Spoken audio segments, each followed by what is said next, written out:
గత 5 ఏళ్లలో వైసీపీ చేసిన అవినీతిని కప్పిపుచ్చుకునేందుకు ఆఫీసుల్లో ఫైళ్లు దగ్ధం చేస్తున్నారన్నారు మంత్రి నిమ్మల రామానాయుడు. సెక్రటేరియట్తో పాటు ఇతర కార్యాలయాల్లో కూడా ఫైళ్లను తగలబెట్టే ప్రయత్నం చేస్తున్నారన్నారు. పోలవరం ప్రాజెక్టులోనూ వైసీపీ చేసిన పాపాలు బయటపడకుండా ఇరిగేషన్ డిపార్ట్మెంట్లో ఇలాంటి సంఘటనలు జరిగాయన్నారు. ఫైళ్ల దగ్ధం ఘటనలపై సమగ్ర దర్యాప్తు చేయించి బాధ్యులను కఠినంగా శిక్షిస్తామన్నారు నిమ్మల.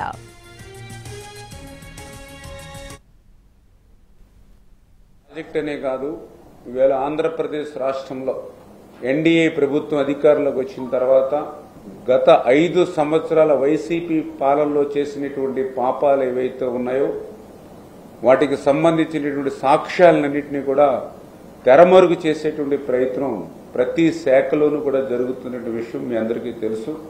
పెద్ద ఎత్తున సెక్రటేరియట్ నుంచి కానీ అదేవిధంగా రాష్ట్రంలో ఉన్నటువంటి శాఖల్లో ఉన్నటువంటి కార్యాలయాల దగ్గర ఉన్నటువంటి ఫైల్స్ కూడా భద్రత లేకుండా పోయినటువంటి పరిస్థితుల్లో మరి ఇట్లా ఏదైతే పొంగనూరుకి సంబంధించినటువంటి మరి ఫైల్స్ ఏ రకంగా అయితే మరి అక్కడ సాక్షాత్తు ఒక ఆర్డీఓ కార్యాలయంలోని ఏ రకంగా దహనమైనటువంటి పరిస్థితి ఏదైతే ఉందో అటువంటి సంఘటనలు పదే పదే జరుగుతూ అందులో భాగంగానే అంచేత అటువంటి అవినీతిని కప్పిపుచ్చుకునేటువంటి విధంగానే మరి ఈరోజు కూడా అటువంటి దస్త్రాలు దహనం చేయడం కానీ ఇటువంటి కార్యక్రమాలకు శ్రీకారం చుడుతూ ఉన్నారు.